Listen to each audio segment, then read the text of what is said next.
भारत सरकार के home department को एक कॉपी भेजने के साथ साथ चीफ जस्टिस कपाड़िया को भी एक कॉपी भेज दो। चीफ जस्टिस है ना कपाड़िया, आपने बॉम्बे का ही, पारसी है, वो ब्राह्मण नहीं है। वो मैं जानता हूं, सब लोगों की कुंडली रखता हूं, हर आदमी की, कौन कौन कौन जाति का है, कौन किधर है, कहां से आया, उसका रास्ता वास्ता सब मैं जानता हूं और कुंडली रखता हूं। तो ये जो जस्टिस कपाड़िया है, बॉम्बे का पारसी है, आप लोगों को मालूम नहीं होगा। कपाड़िया ज्यादातर नाम गुजरात में होते हैं और ये जो बहुत सारे पारसी जो बॉम्बे में है, ये वाया गुजरात होकर ही ये बॉम्बे में आए हुए हैं। साथियों, तो से ये जो दूसरा निर्णय है, ये निर्णय उन्होंने ओबीसी के साथ में अन्याय करने वाला निर्णय दिया। मैं इससे सहमत नहीं हूं, ये संविधान सम्मत निर्णय नहीं है, इसलिए मैं इसका विरोध करता हूं। तीसरा निर्णय लिखा कि अदर बैकवर्ड क्लासेस के लोगों को रिजर्वेशन मिलेगा, मगर रिजर्वेशन इन प्रमोशन नहीं मिलेगा। तीसरा निर्णय दिया ओबीसी को। यह निर्णय भी संविधान सम्मत नहीं है। फॉर एग्जाम्पल, आपको समझाने के लिए बताता हूं। Central government, state government, local self government, autonomous bodies and ऐसे लगभग 5 विभाग है। ये 5 विभाग है, इसमें लगभग 2 करोड़ नौकरियां हैं। अगर 27% ओबीसी को आरक्षण दिया तो 2 करोड़ में 1 करोड़ में 27 लाख, 1 करोड़ में 27 लाख, 2 करोड़ में 54 लाख। ओबीसी को 54 लाख नौकरियां मिलनी चाहिए। 27% आरक्षण के निर्णय से ये आंकड़ा बनता है। दूसरे निर्णय से आंकड़ा बनता है। तीसरा निर्णय दिया कि रिजर्वेशन इन प्रमोशन नहीं होगा। अब रिजर्वेशन इन प्रमोशन नहीं होगा तो इससे क्या होगा कि 2 करोड़ नौकरियां है, उसमें हम मान लेते हैं कि 10% अधिकारी है।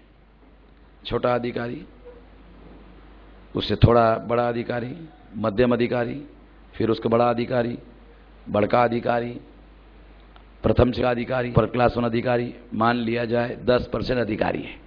2 करोड़ में 10% का मतलब होगा 20 लाख अधिकारी है। 2 में 20 लाख अधिकारी है, माइनस करो 20 लाख, नौकरियां बचती है 1 करोड़ 80 लाख। 80 लाख रिक्रूटमेंट में 27% के हिसाब से 48 लाख 60 हजार नौकरियां ओबीसी को मिलेगी। कैलकुलेट कर लेना। दूसरे निर्णय के आधार पर ये आंकड़ा 54 लाख का होना चाहिए, मगर जो तीसरा निर्णय दिया उसमें रिजर्वेशन इन प्रमोशन नहीं मिलेगा, तो जो 20 लाख एम्प्लॉय अधिकारी है उसमें ओबीसी को रिजर्वेशन नहीं मिलेगा। ये जो अधिकारी है 2 प्रकार से भर्ती होगा, एक रिक्रूटमेंट से होगा और एक रिजर्वेशन इन प्रमोशन से होगा। तो रिक्रूटमेंट में भी उसको नहीं मिलेगा, रिजर्वेशन इन प्रमोशन में भी नहीं मिलेगा। जब रिक्रूटमेंट में ही नहीं होगा तो रिजर्वेशन इन प्रमोशन ना होते हुए भी मिल सकता है, वो भी नहीं मिलेगा। तो इस तरह क्या होगा, 48 लाख 60 हजार नौकरियां मिलेगी और 20 लाख में जो 5 लाख 40 हजार अधिकारी के पद वो मिलने चाहिए, वो तीसरे निर्णय की वजह से नहीं मिलेंगे। तीसरे निर्णय की वजह से नहीं मिलेंगे और ना मिलने की वजह से यह आंकड़ा 48 लाख 60 हजार का होगा, मगर दूसरे निर्णय के अनुसार यह 54 लाख होना चाहिए था। तीसरे निर्णय के अनुसार यह आंकड़ा 48 लाख 60 हजार का होता है। इसलिए तीसरा निर्णय दूसरे निर्णय को कॉन्ट्रडिक्ट करता है और कॉन्ट्रडिक्ट के बारे में संविधान में व्यवस्था है कि जो निर्णय कॉन्ट्रडिक्ट करे वो निर्णय संविधान सम्मत नहीं माना जा सकता है। इसलिए यह निर्णय भी संविधान सम्मत नहीं माना जा सकता। चौथा निर्णय, सबसे बड़ा निर्णय, मंडल कमीशन, मंडल के जो लोग थे वो सारे देश भर में घूमे, सर्वे किया, आंकड़े इकट्ठा किए, कंडीशन का अध्ययन किया, एक्सपर्ट लोगों का पैनल विश्लेषण करने के काम पर लगाया, विश्लेषण करने के बाद रिपोर्ट तैयार किया और रिपोर्ट तैयार करके 3,743 जातियों को ओबीसी घोषित किया। ये सारा करने के बाद सुप्रीम कोर्ट ने जब चौथा निर्णय दिया तो निर्णय देते वक्त मंडल के रिपोर्ट को सेट असाइड, ये लीगल टर्म है, सेट असाइड, उसको बाजू में रखा, उसको देखा ही नहीं। सुप्रीम कोर्ट ने स्टेट गवर्नमेंट की ओबीसी की लिस्ट मांगी, सारे देश के स्टेट गवर्नमेंट की लिस्टें मांगी और लिस्टें मांगने के बाद स्वाभाविक है ये ओबीसी की लिस्ट 60 में 65 में तैयार की गई, आजादी के दौरान तैयार की गई, 10-15 साल में तैयार की गई और 92 का जब समय आया तो बहुत सारा समय चला गया। ये बहुत पहले की लिस्टें तैयार थी।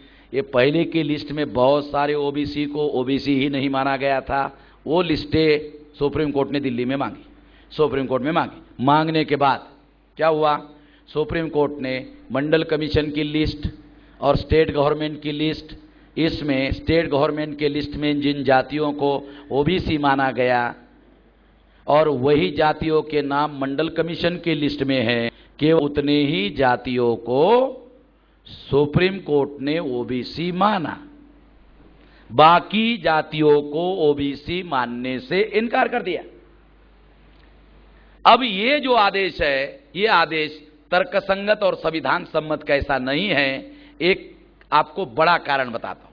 पहला कारण तो यह है कि सारे देश भर में घूम घूम कर जिस मिशन ने रिपोर्ट तैयार किया उसको उन्होंने सेट असाइड करके रिपोर्ट निर्णय दिया, जबकि उसको रेफर करना चाहिए था, रेफर नहीं किया। दूसरी बात, आजकल सुप्रीम कोर्ट जब कोई निर्णय देती है तो क्या कहती है, बैकवर्ड क्लास कमीशन का कोई रिपोर्ट है, कोई रिकमेंडेशन है। यानी आजकल निर्णय देते वक्त supreme court backward class commission का रिपोर्ट मांगती है, मगर जब मंडल कमीशन के दौरान जब रिपोर्ट बनाया गया था उस रिपोर्ट को देखना भी गवारा नहीं माना और उसको सेट असाइड नहीं दिया। तीसरी महत्वपूर्ण बात जो सबसे महत्वपूर्ण है ऐसा मैं मानता हूं, वो ये है कि उस समय शुरू में 55 में 60 में बैकवर्ड क्लासेस की जो जातियां जागृत नहीं थी, जिनको मालूम ही नहीं था इससे क्या फायदा हो सकता है, जब उनको 80 तक आते आते अनुसूचित जाति और जनजाति के लोगों को रिजर्वेशन का फायदा होने लगा, तब जो बैकवर्ड जाति के लोगों ने अपना नाम राज्यों के लिस्ट में नहीं लिखवाया था या बैकवर्ड होने की वजह से नहीं लिखवाया था, जिसकी वजह से उनका नाम स्टेट गवर्नमेंट के बैकवर्ड लिस्ट में नहीं आया था, क्या ये बात सुप्रीम कोर्ट में बैठे हुए न्यायाधीशों को समझ में नहीं आती, जो मेरे जैसे साधारण आदमी को समझ में आती है? अगर वो न्याय करने के लिए बैठे तो उनको ये बात समझ में आनी चाहिए थी।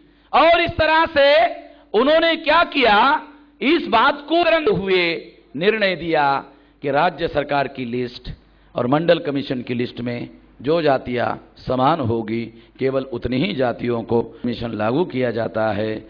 इस लिस्ट को केंद्र सरकार ने निर्णय की समीक्षा करते हुए मंगाया और उसकी समीक्षा की। समीक्षा करने के बाद केंद्र सरकार को पता चला कि इस निर्णय का फायदा केवल मात्र 1998 जातियों को मिलता है। पहला backward class commission Kalelkar commission था। कालेलकर कमीशन ने 2318 जातियों को ओबीसी माना था। सुप्रीम कोर्ट ने जो निर्णय दिया उसके अनुसार 1998 जातियों को ही ओबीसी माना। 53 का जो कालेलकर कमीशन है उसकी जातियों को भी नहीं माना। इससे पता चलता है कि सुप्रीम कोर्ट ने कॉन्सियसली ऐसा किया। और इस तरह से ये जो निर्णय दिया 1998 जातियों को ओबीसी माना, 1745 जातियों को ओबीसी नहीं माना। गिनती करो तो 3745,